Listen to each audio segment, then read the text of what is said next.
Welcome, friends. This is A Course in Miracles, Palm Beach Study Group. Tonight we're on Chapter 9, Section 6, The Acceptance of Your Brother. In the text, in the book, it's on page 173. How can you become increasingly aware of the Holy Spirit in you, except by his effects?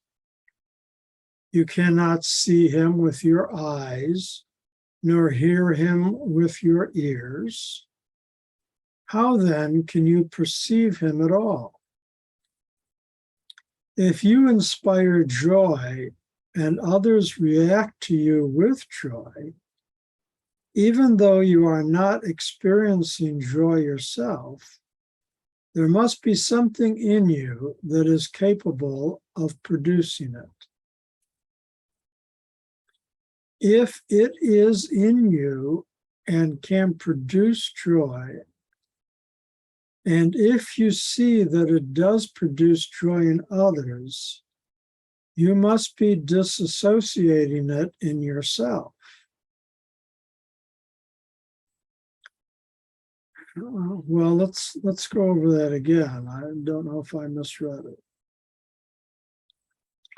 First of all, the question's asked, how can we become aware of the Holy Spirit? We can't see him, we can't hear him with our eyes or with our ears, but how can we perceive them?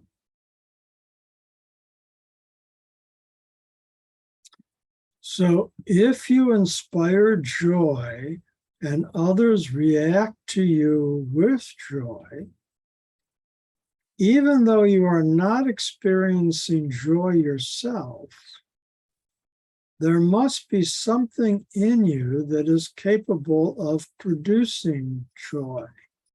Now, in the past, the Course has clearly taught that the Holy Spirit is joy. So I'm going to reinterpret this to say, if you inspire Holy Spirit and others react to you with Holy Spirit, even though you're not experiencing Holy Spirit yourself, there must be something going on there, and if it is in you and you can produce joy, if you can outflow the Holy Spirit from within yourself, and you see that effect in other people, then that's, it says you must be disassociating it in yourself. In other words, you have to realize that the joy that you inspire in other people and the joy that they react to you is a manifestation of the working of Holy Spirit. That's how I interpret this paragraph. Let's see what paragraph 2 says. It seems to you that the Holy Spirit does not produce joy consistently in you only because you do not consistently arouse joy in others. Their reactions to you are your evaluations of his consistency. When you are inconsistent, you will not always give rise to joy, and so you will not always recognize his consistency. What you offer to your brother, you offer to him, to Holy Spirit, because he cannot go beyond your offering in his giving. This is not because he limits his giving, but simply because you have limited your receiving. The decision to receive is the decision to accept. Did you want to speak, Ed? You need to unmute if you want to speak.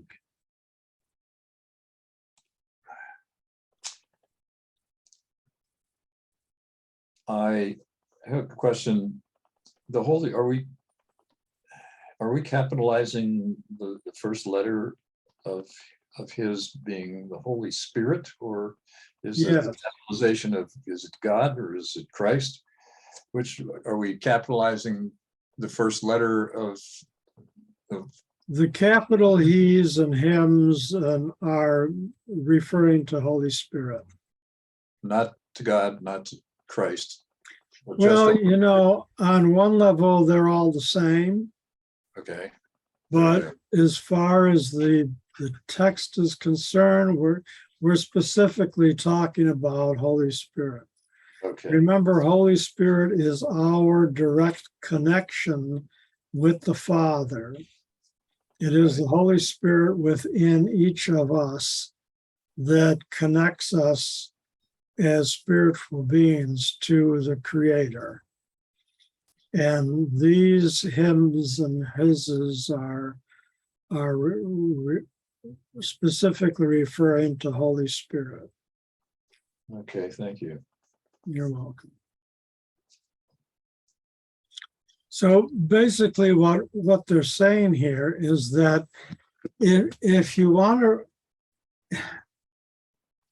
if you can create a state of joy and you can share that state of joy with your brothers, then you are manifesting the Holy Spirit, and you'll be able to perceive the Holy Spirit in the joy within yourself and within others.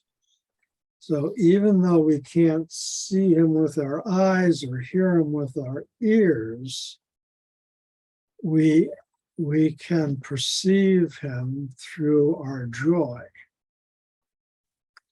And it's a decision. Paragraph 6 says, the decision to receive is the decision to accept. We have to decide to receive joy. We need to decide to receive the Holy Spirit. And in that way, we can accept the Holy Spirit. Because Holy Spirit will not force himself upon us. He's there, he's available, but we have to use our free will to decide to turn to him and accept him and receive him. And then it's a go. But until we do that, he's just patiently waiting.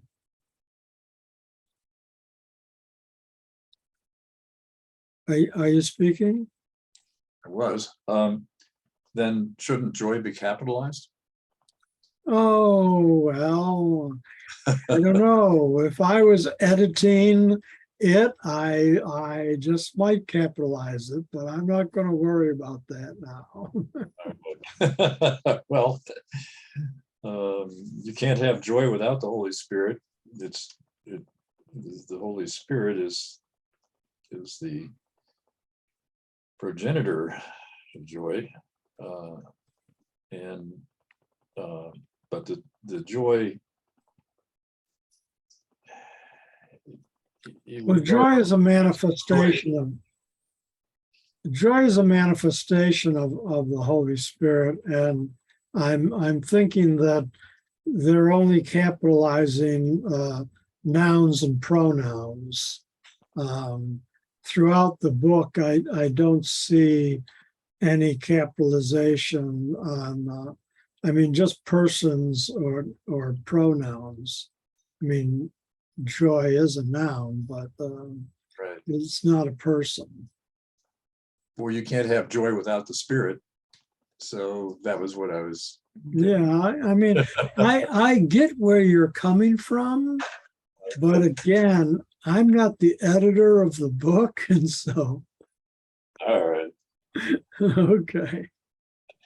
Okay. Let's go on to paragraph 3. If your brothers are part of you, will you accept them? Only they can teach you what you are, for your learning is the result of what you taught them. What you call upon in them, you call upon in yourself. And as you call upon it in them, it becomes real to you. God has but one Son, knowing them all as one. Only God himself is more than they, but they are not less than he is. Would you know what this means? If what you do to your brother, you do to me, and if you do everything for yourself because we are part of you, everything we do belongs to you as well. Everyone God created is part of you and shares his glory with you. His glory belongs to him, but it is equally yours. You cannot then be less glorious than he is. So God created us in his image and likeness. There's only one of us. All of us together are the Son of God. And however we look upon anybody, we are in effect looking upon ourselves. And when we accept how we accept other people is how we accept ourselves. And one of the things I've learned in studying the Course and applying this principle is that in my younger years, I used to be very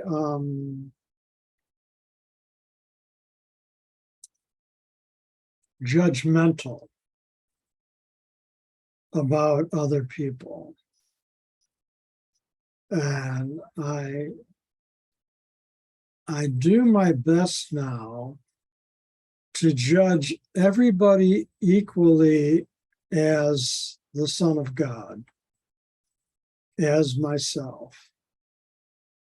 I used to criticize other people in my mind, if not verbally. It's not like I went around criticizing everybody out loud, but in my mind, how I thought about this one or that one, or oh, this one's that and this one's that, and having critical thoughts about people.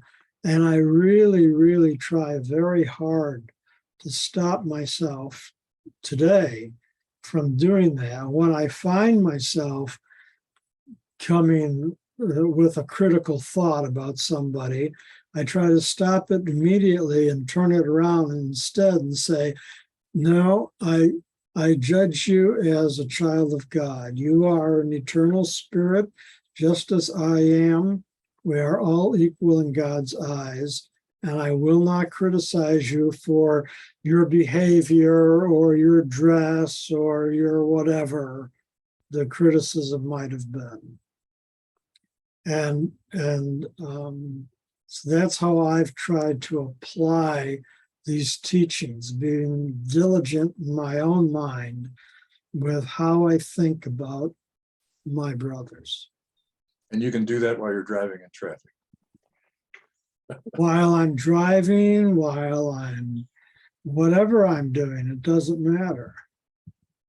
After you're cut off or you're somebody, yeah, and you're just. Yeah, at first I might have an angry reaction, but I try to catch myself as immediately as possible and turn it around and say, oh no, I forgive you. you are an immortal spirit just as I am. God sees you is equal to me. I might not agree with your behavior, but I'm not going to think of you as any less. I'm going to think of you as an immortal spiritual being, and I'm going to send you love and forgiveness. And I go through this process in my mind. And it's especially difficult to do with politicians. I was just going to say that. But nonetheless, I do my best not to criticize them, and to send them love and forgiveness, and to think of them as being spiritual beings. And sometimes I even add, you may not know who you are, but I do. You don't know you're a spiritual being, but I know you're a spiritual being, so I'm going to hold that thought, that knowledge for you. And hopefully, eventually, you'll realize who you truly are. And when you do, you won't behave like this anymore. When they come back. Hopefully, it'll be in this lifetime. People are capable of change and growth. And I'm hoping they get it now in this lifetime, not that they have to reincarnate to try it all over again. But that's my prayer for them nonetheless. Okay. Well, I'd love to be able to adopt that. I'm sure I would feel much better if I were. I'll have to work on that. Yeah, it's definitely, everybody has to work on it themselves. That's like nobody can do the work for you. Yeah. The peace of mind will be worth it. Yes, and it is really, and it does lead to peace of mind, because when I think like that, I'm not getting all angry and upset. Exactly. I am finding peace of mind when I think like that. And again, initially I may get angry and upset, but that's what triggers my thought, because every time I do get angry and upset at somebody, that's what triggers my thought of no, you don't want to be this way. You have to turn it around. You have to forgive. You have to flip it. Okay, John, thank you. You're welcome. We're on paragraph 4. God is more than you only because he created you. But not even this would he keep from you. Therefore, you can create as he did, and your disassociation will not alter this. Neither God's light nor yours is dimmed because you do not see. Because the sonship must create as one, you remember creation whenever you recognize part of creation. Each part you remember adds to your wholeness, because each part is whole. Wholeness is indivisible, but you cannot learn of your wholeness until you see it everywhere. You cannot know yourself only as God knows his Son, For knowledge is shared with God. You can know yourself. I'll read that again. You can know yourself only as God knows his Son, for knowledge is shared with God. When you awake in him, you will know your magnitude by accepting his limitlessness as yours. But meanwhile, you will judge it as you judge your brothers, and will accept it as you accept his. That his refers to your brother. It's a small h. So God is the only reason God is more than us is because he's the creator. So he's the Father and we're the Son. But because we are the Son and we were made in his image and likeness, we are also creators. And we do create on an individual level. We can create love, we can create joy, we can create peace, we can create forgiveness. There's lots of things that we can create. But the sonship as a totality is the true creator. And that's why everybody needs to awaken into the realization that there is only one of us. And that then the true potential of the Son's creative abilities will become manifest. When you awaken him, you will know your magnitude by accepting his limitlessness as yours. But that's only going to happen if you can judge your brother as being equal unto yourself as a spiritual being. So when you remember that we're not our bodies, we're not saying that everybody is the same person bodily. We're not saying that. We're talking on a spiritual level. We all share the same mind. There's only one of us in spirit. Our bodies are only vehicles. They are not us. Our true selves are not our bodies. They're just using these bodies to experience life on this planet at this moment. Any questions? Yep, you did a good job of explaining that. Thank you. So paragraph 5, you are not yet awake, but you can learn how to awaken. Very simply, the Holy Spirit teaches you to awaken others.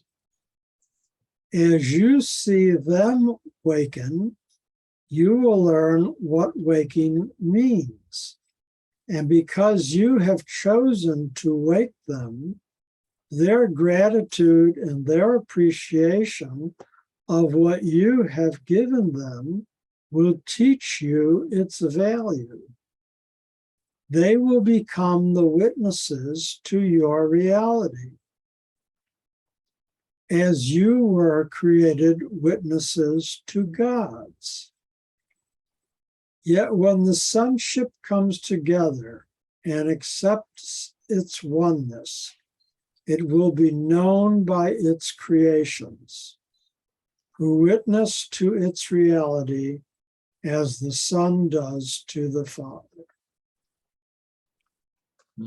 So again, this process can only happen in terms of our relationships with everybody else on the planet, with all of God's children. Good. And as we see everybody that we encounter as being a spiritual being and sending them love and joy and peace and forgiveness and all of God's goodness, then that comes back to us. And then that's the way we see ourselves. And that's the process. You can look in the mirror all day long and say, I'm a son of God, I'm a son of God, I'm a son of God. But if you look at any other person in the world and say, oh, you're disgusting, you're horrible, and judge them negatively, you can forget about all that mirror stuff you did because you just threw it out the window.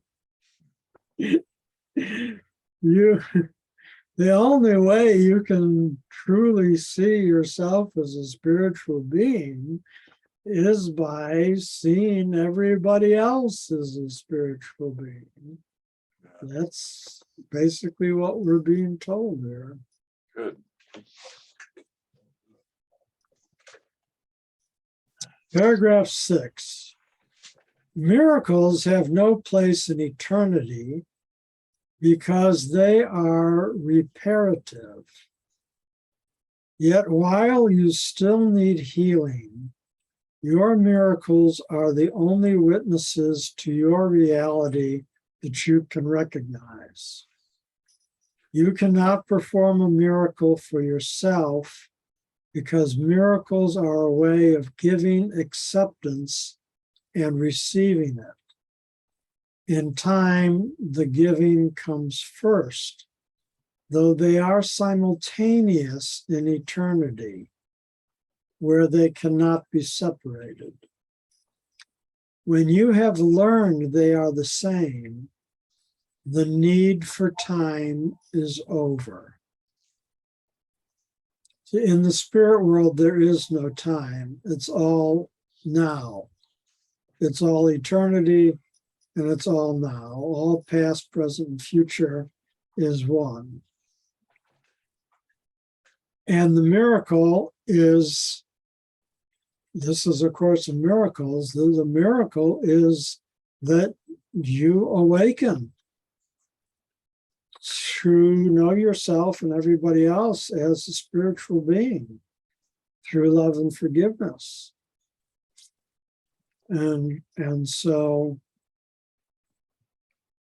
you have to give that miracle before you can receive it. It says in time, the giving comes first, although in eternity, it's simultaneously the giving and the receiving of the miracle.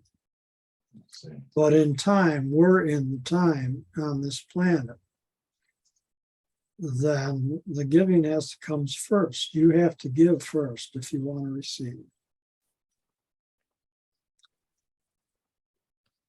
Paragraph 7. Eternity is one time, its only dimension being always. This cannot mean anything to you until you remember God's open arms and fully know his open mind. Like him, you are always in his mind and with a mind like his. In your open mind, you are creations in perfect communication, born of perfect understanding. Could you but accept one of them, you would not want anything the world has to offer. Everything else would be totally meaningless. God's meaning is incomplete without you, and you are incomplete without your creations. Accept your brother in this world and accept nothing else. For in him, your brother, you will find your creations because he created them with you. You will never know that you are co-creator with God until you learn that your brother is co-creator with you.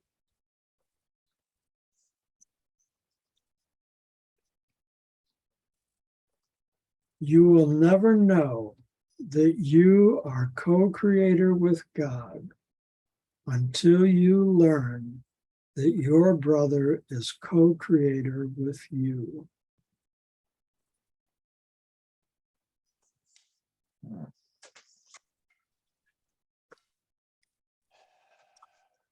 So this chapter was called The Acceptance of Your Brother. Any questions? Comments? Yes. You will never know that you are co-creator with God until you learn that your brother is co-creator with you. Maybe I missed something. How does your brother become co-creator with you? Because there's only one of us. In effect, we are our brothers. See, that's the thing. That's what you have to understand. There's only one of us. I am he is me, and we are all together, to quote the Beatles. Okay, when we create, we're giving joy and happiness and so on. But if the brother is essentially not there, how can he be a co-creator if he doesn't understand the concept of creation? Okay, you have to understand that we're talking about what's going on in our spiritual selves, not in our physical selves. You have to understand the difference. We are not our bodies. If you look at your brother and you only see his body, you're missing the mark.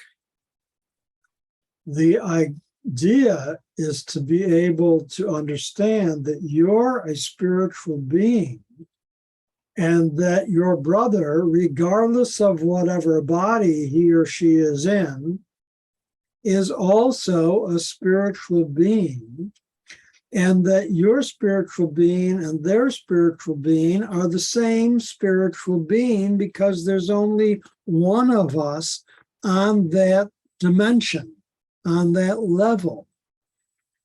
The whole problem that everybody faces on Earth is thinking that we're separate individual people and that we are our bodies.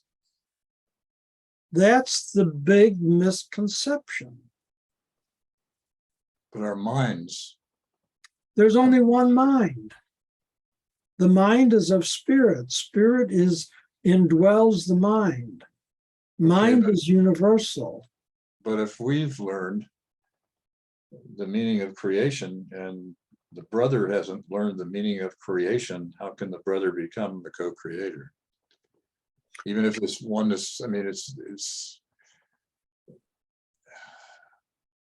it feels like to me like there's a conflict there, even though there's not supposed to be. Only on the physical level.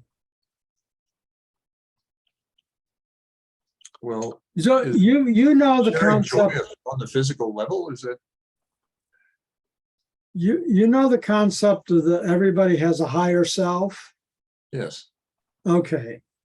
Your higher self my higher self, Joe Schmo's higher self, Betty Boop's higher self, everybody's higher self is the Son of God. So even if Joe Schmo and Betty Boop don't know in their physical mind, in their ego mind, that they're the Son of God, their higher self knows that they're the Son of God.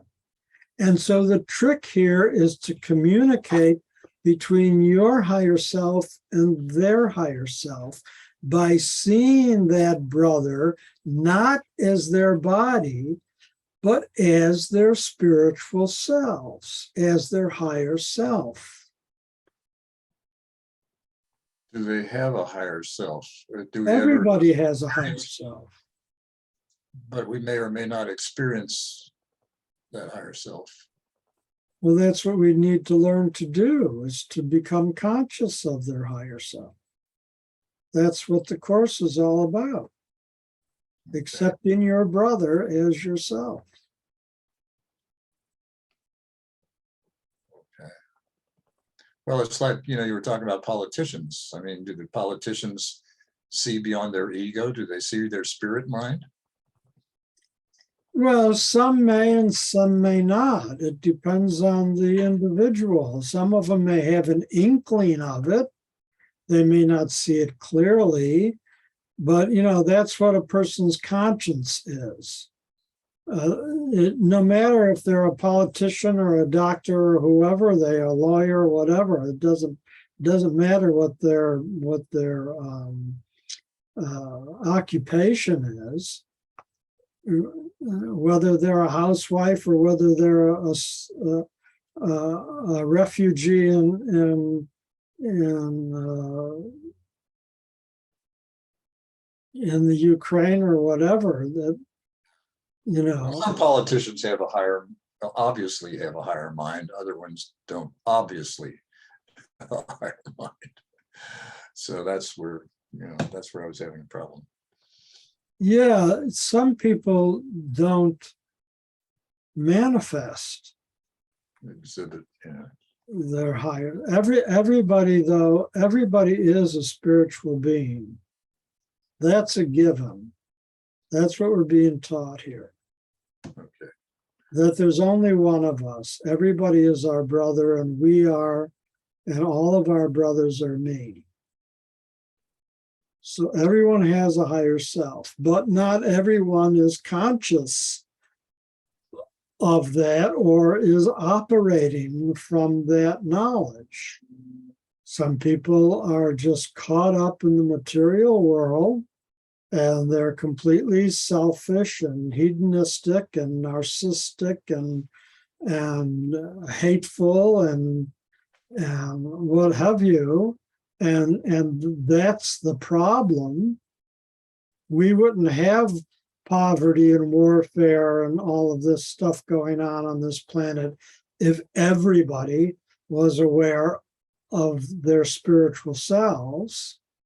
But that is the hope of our evolution, that time will come when everybody is aware and is operating from that. And we're like the forerunners of that reality. The more of us who understand A Course in Miracles and put it into practice,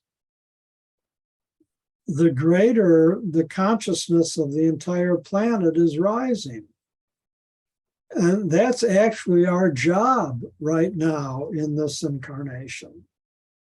Our job right now is for those of us who understand to manifest the highest spiritual consciousness that we possibly can. And in so doing, we are active participants in the evolution of the consciousness of this planet.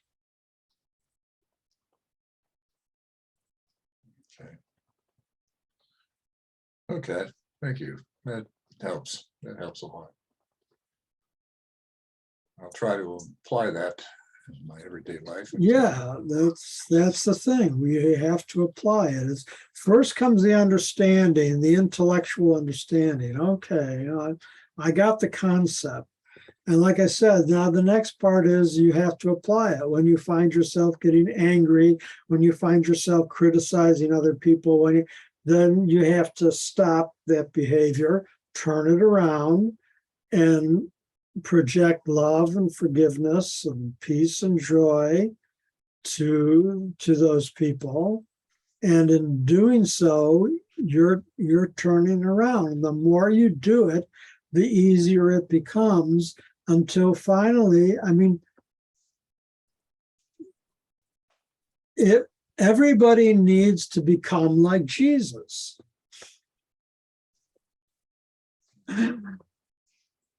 They're making him carry the cross. They're crucifying him. He's got nails in his hands. And what does he say? Father, forgive them. They don't know what they're doing. Yeah. We all have to become like Jesus. That's the whole goal here. Okay. Thank you. So start growing your hair long, and so you can become like Jesus. Right. See if I can find a robe that. It's interesting to read the book on the Essenes. Their lives were so, I don't know if their training started when they were like 5 years old. They were found to be, if the children were found to be intelligent, astute, they took them into the training program, and it was quite interesting to all of the. They really worked. I mean, these kids they had long periods of training, in their lives. It was interesting that, and the whole idea that that the Essenes believed in reincarnation, and then the Roman Catholic Church came along and got rid of the mysteries, so to speak. Well, that's a topic for a different discussion, but I do get where you're coming from. Yeah. So I think it's time for us to wrap this session up for this Course in Miracles. And if we could have a moment of silence, and then we'll stop the recording.